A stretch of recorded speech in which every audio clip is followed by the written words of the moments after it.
Hola a todos, soy Alberto López de Taller Skywalker y en esta ocasión voy a impartir una charla sobre los pósters de Star Wars, como hice hace un par de semanas, pero una segunda parte con más curiosidades, en este caso más relacionadas con los pósters comerciales, más que con los pósters de cartelera. En aquella me centré en los pósters de cartelera de los 9 primeros episodios y aquí va a haber un poco de todo. Va a haber también pósters de cartelera, pero sobre todo me quiero centrar en otros más peculiares que hemos tenido, pues por ejemplo los que se ponían en las tiendas o los que se ponían no solo para vender en tiendas, sino para promocionar productos de esas tiendas, ¿no? Vamos a ver todo tipo de datos impactantes, espero que os guste tanto más que la anterior charla, y bueno, pues voy a intentar que dure en torno a una hora, igual que aquella, que es la duración que me gusta a mí para las conferencias, ¿no? Entonces, vamos a empezar con un póster que ya había comentado en la charla anterior, pero me gusta recordarle porque hay un dato que se me había escapado en esa otra charla, que es este teaser póster del episodio 4, aquí titulado La Guerra de las Galaxias, actualmente conocido como episodio 4, Una Nueva Esperanza, que se estrenó, como sabéis, el 25 de mayo de 1977, pero a finales del 76 ya salió este póster de avance, y bueno, pues aquí la curiosidad estaba en que no sabía muy bien cómo promocionar la película, porque si no, no se entiende por qué hicieron un póster tan sumamente simple, ¿no? En una época en la que se hacían pósters muy recargados, aquí simplemente se juega con un eslogan que es llegará a tu galaxia este verano. Esto fue precisamente, por cierto, porque ILM no pudo con los efectos especiales, era superior a todo lo que habían hecho hasta entonces en el mundo del cine, ¿no? Y como sabemos, pues al final lo tuvieron que retrasar de las navidades del 76 a ese famoso 25 de mayo del año 77, ¿no? Entonces, este póster salió a finales del 76, indicando eso, que no iba a llegar en navidades, que era ya para el verano del año siguiente, y bueno, pues aquí la 20th Century Fox fichó a la compañía de publicidad habitual de Nueva York, que solían fichar, que era una bastante prestigiosa, que se llamaba Doyle Dane Verbach, pero, como sabemos, pues hizo un póster un poquitín sencillito en comparación con lo que hemos tenido después.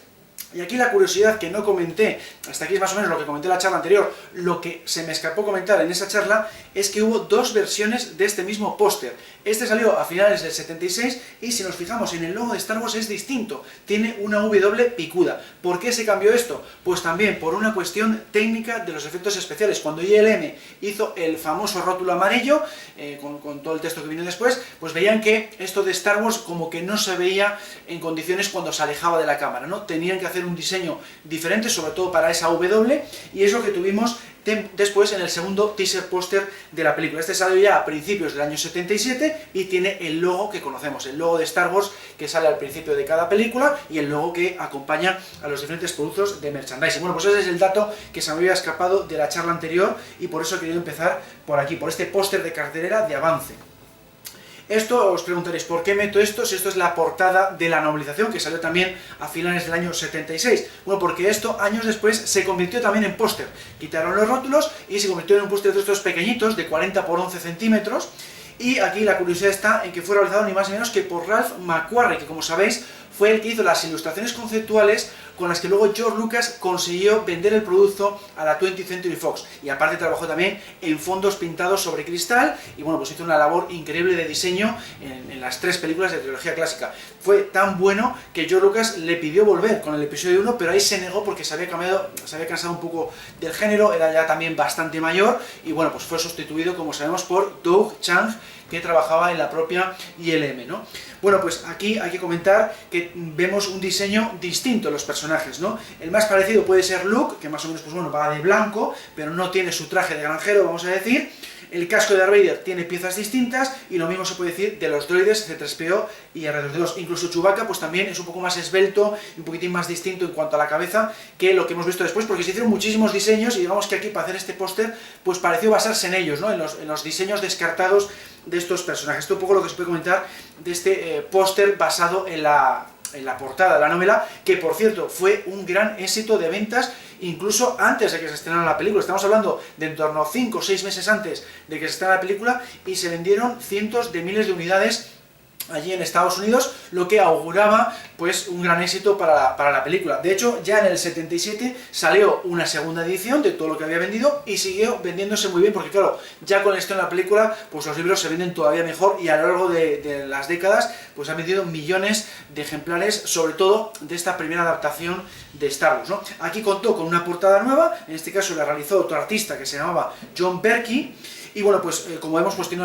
un estilo como más artístico, ¿no? Más de que se notan las pinceladas, más de cuadro, por así decirlo, y la curiosidad está en que retrata tanto a Darth Vader como a Luke siendo zurdos, cosa que no es así en las películas, como sabemos. También vemos un diseño previo de la Estrella de la Muerte que tenía, vamos a decir, una textura distinta, unas elevaciones distintas en su superficie, pero por lo demás, bueno, recuerda bastante al primer póster de cartelera que vimos en la charla anterior que había realizado Tom Young, ¿no? Porque vemos a Luke y Leia en primer plano, en segundo plano a los droides y en grande a Darth Vader con la batalla de Yavin, ¿no? El concepto es un poquito lo mismo, pero con un estilo, vamos a decir, de pintura totalmente distinto. Y bueno, pues lo que decía, al igual que pasó con la portada de la primera edición de esta novela, esta también con el tiempo acabó convirtiéndose en póster. En concreto salió en Canadá en el año 96.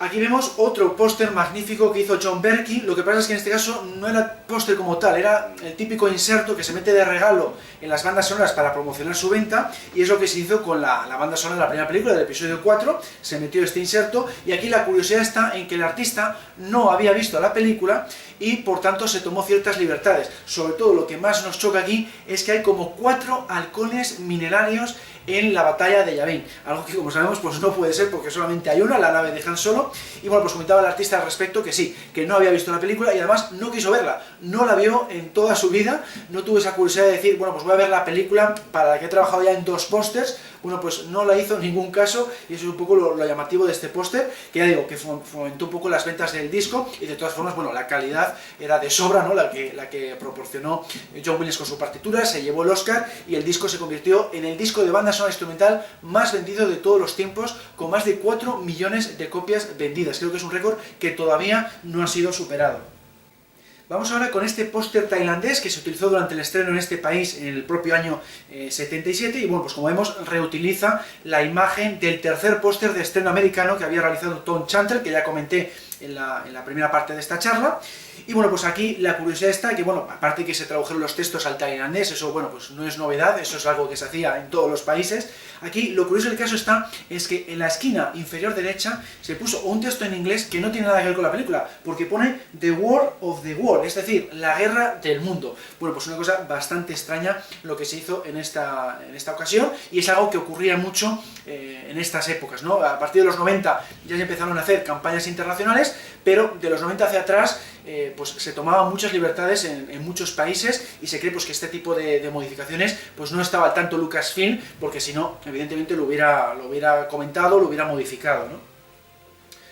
Aquí tenemos otro ejemplo de lo mismo, el póster este italiano que se utilizó en el estreno de la película en el año 78, unos meses después del estreno, porque estas películas duraban mucho en cine, tuvo mucho éxito, sobre todo el episodio 4, pues se iban cambiando las carteleras para llamar la atención del público, y esta se utilizó un poquito después del estreno, y como vemos, colorea una imagen en blanco y negro de Luke y Leia, poniendo a Leia de rosa y a Luke de azul, como que tenían miedo de que no se detectara correctamente a Luke como un chico, porque tenía un pelo pues un tanto afeminado, ¿no? Por ahí pueden ir los tiros, y es algo que he visto que se ha hecho en muchos otros pósters. Por poner un ejemplo, en el año 79, el póster español de la película de James Bond, Moonraker, pintó el traje de astronauta de la chica protagonista de Lois Chiles, que interpreta a la doctora Hollywood Head, lo pintaron de rosa, también como para indicar, esta es la chica protagonista, ¿no? Para que llame la atención. Bueno, pues ya digo, es una táctica que he visto en más ocasiones, y bueno, pues aquí tenemos un ejemplo, en este caso, pues con un póster italiano del episodio 4. En el mismo 78 también tuvimos en Italia este otro póster, que es uno de los más chocantes que tenemos de toda la franquicia, lo realizó un artista llamado Papucha. Y bueno, pues lo curioso que tiene es que retrata como quiere los personajes, no guardan, vamos a decir, parecido con los actores que los interpretaron, y luego también juega bastante con el vestuario, ¿no? Coge otros colores, coge otras prendas, hay otras cosas que más o menos están parecidas, pues como los droides, pero hay otros personajes que no, ¿no? Bueno, pues ya digo que en esta época no había campañas internacionales como ha habido desde los años 90 en adelante, y se tomaban muchas libertades en otros países. Sobre todo vamos a ver lo que ya comenté en la primera parte de la charla, los pósters correspondientes a los países de Europa del Este. Ahí ya era una auténtica barbaridad, y vamos a ver alguno más adelante, ¿no? Aquí vemos este póster del concierto de Star Wars Concert, que se avanzó en el año 78, y bueno, pues aquí la curiosidad está en que se hizo un año después que el propio concierto. El concierto se hizo a finales del año 77, contó incluso con la participación de John Williams en una de las sesiones. Y bueno, pues aquí Jon Alvin pues hace una composición muy buena, porque juega un poquitín en plan comedia con los droides, poniéndoles con todo tipo de instrumentos, está muy bien la idea, es uno de los pósters que tenemos cómicos, digamos, que tampoco hay tantos, normalmente se retrata a los personajes con cierta seriedad, y aquí no ocurre eso, es igual, de los primeros pósters en los que ocurrió eso, que se jugó con la comedia, y lo curioso del caso no es eso, lo curioso es que estamos a finales del año 78 y este póster no se sabe muy bien si se puso a la venta, en cuántas unidades, porque es muy cotizado. Este, por parte de los coleccionistas, es muy ansiado porque no hay muchas unidades, no se ve mucho. Y es que la cosa está en que no hubo concierto a finales del 78, parecía que se iba a hacer de forma anual y no hubo gira a finales del 78, se quedó solamente en el concierto que se hizo en el 77, ¿no? Por lo menos con este título, Star Wars Concert. Luego ha habido otros, como Star Wars in Concert, que sí que ha tenido gira mundial, y otros con títulos parecidos, pero el Star Wars Concert original solo se hizo en el año 77 y por tanto el póster pues quedó ahí como muerto de risa, digamos, abandonado, y por eso ya digo es bastante cotizado, ¿no? Vamos a ver que, por cierto, Jon Alvin va a trabajar muchísimo en la franquicia, lo voy a mencionar en más ocasiones, que es un artista fantástico, sobre todo en pósters de cartelera, ha trabajado en más de un centenar, y además en pósters pues, de primer nivel, como Blade Runner o la propia Star Wars, ¿no?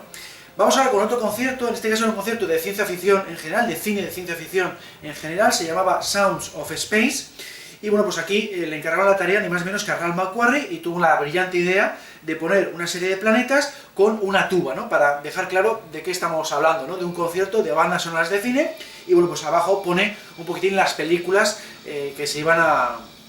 Bueno, de las que se iba a interpretar sus partituras, ¿no? Aparte de Star Wars, pues está Encuentros en la tercera fase, está también 2001, Una odisea del espacio y varias más. Bueno, pues aquí lo que pasó, que es que los de marketing de este concierto, pues no les convenció demasiado porque era un póster muy minimalista, y en aquel entonces se destilaba justo lo contrario, ¿no? Abarrotar los pósters de personajes y elementos. Todo lo contrario que ocurre, pues desde los años 90 en adelante, ¿no?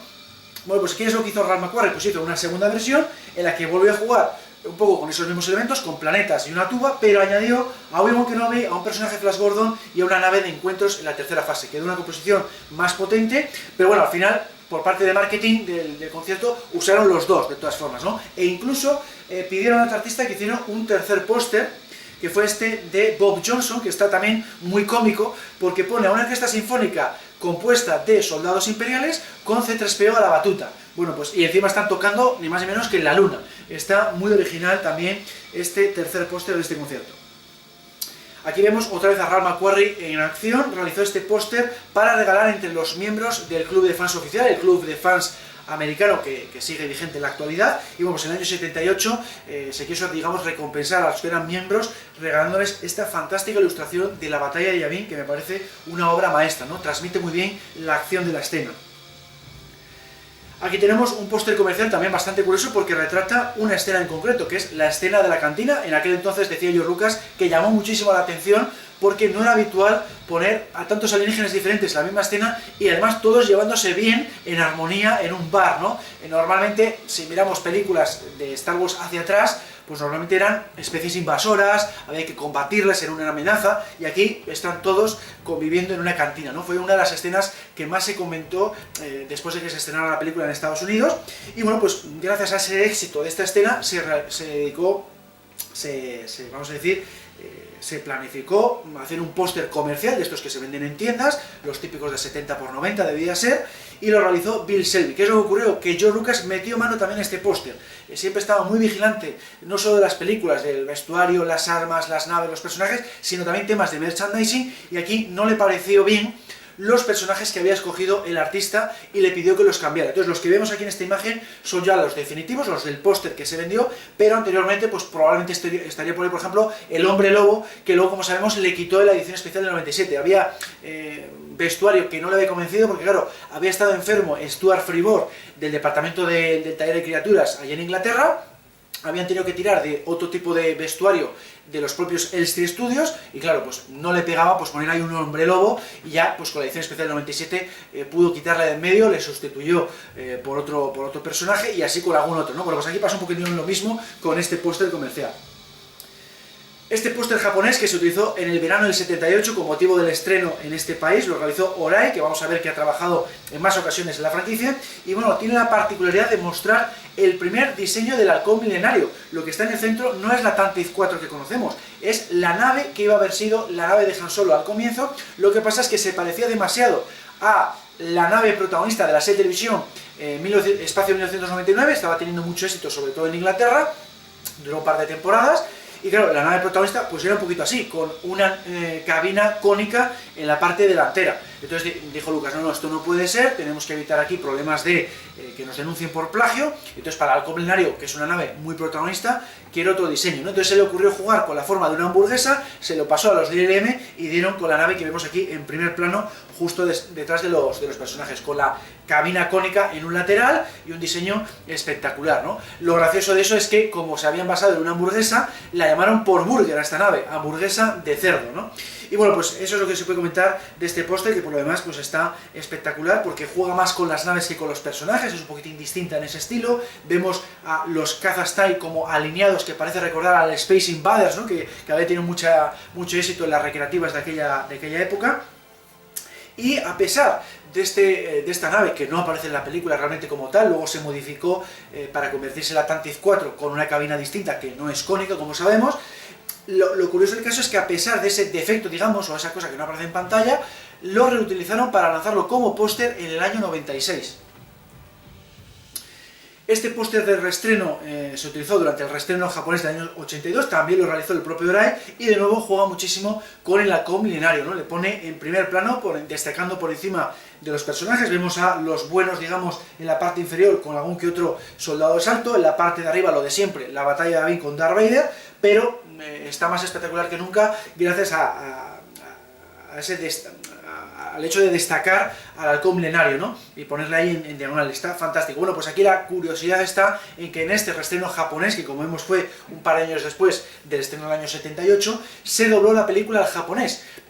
Normalmente en este país, en otros muchos países, no se doblan las películas para adultos, se pone con subtítulos, cosa que no ocurre con el cine infantil. Si es verdad que se suele doblar al idioma que sea, y bueno, pues luego hay algún país como España, Italia y algún otro que sí que dobla las películas, pero normalmente se ponen en versión original con subtítulos. Bueno, pues aquí, para celebrar, digamos, este reestreno y el éxito de la película, se decidió doblar al japonés, y el doblaje fue tan bueno que fue elogiado ni más ni menos que por George Lucas, que dijo que se habían escogido muy bien las voces, se parecían mucho a las voces de los actores originales.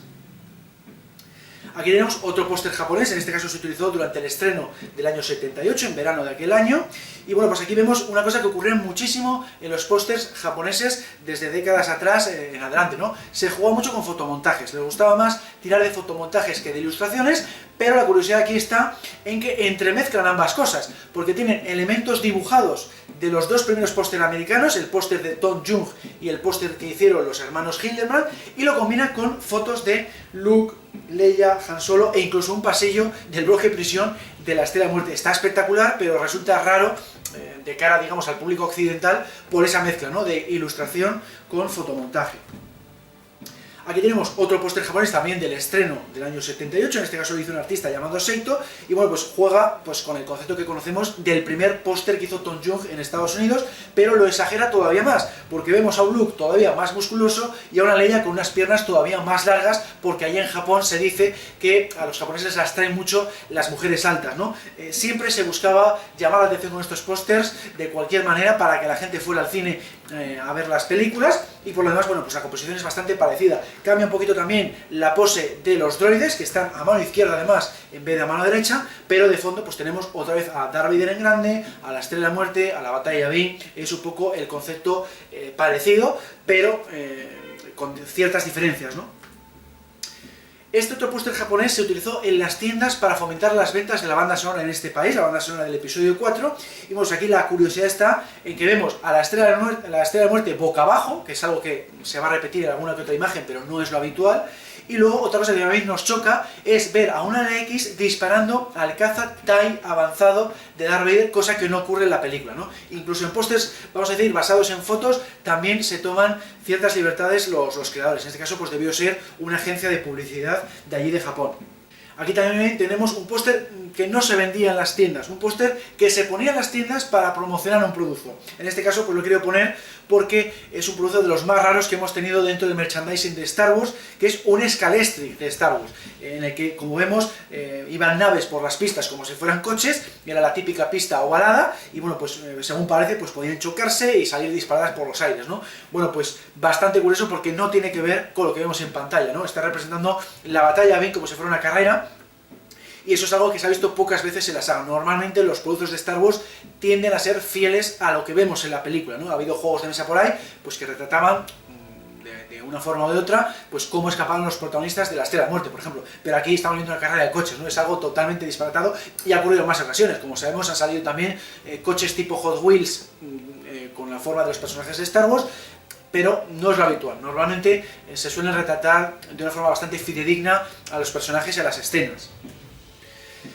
Y bueno, pues vamos, como en la charla anterior, con los pósters más extraños que hemos tenido, que son los que salieron en países de Europa del Este, ¿no? Polonia, Hungría, Rusia, y aquí vemos pues un póster húngaro que se utilizó en el estreno en este país en el año 78, fue realizado por un artista llamado Mocker, y bueno, pues como vemos, se tomó muchísimas las libertades, quitando la batalla de Yavin, que está en la parte inferior, que es bastante fiel a lo que se ve en la película, el resto pues cambia todo, ¿no? El Darth Vader es esperpéntico, se inventa un personaje que parece un dragón con una espada, la Estrella de la Muerte también tiene un diseño un poquitín distinto en su textura, encima la pone explotando, cosa que sirve un poquitín de spoiler para lo que va a ocurrir luego en el desenlace. Bueno, pues un póster que ya digo, desde nuestro punto de vista, vamos a decir, desde fuera de lo que es Hungría, pues se nos hace rarísimo en comparación con lo que se ha hecho en otros países, ¿no? Sobre todo en comparación con los pósters originales de Estados Unidos.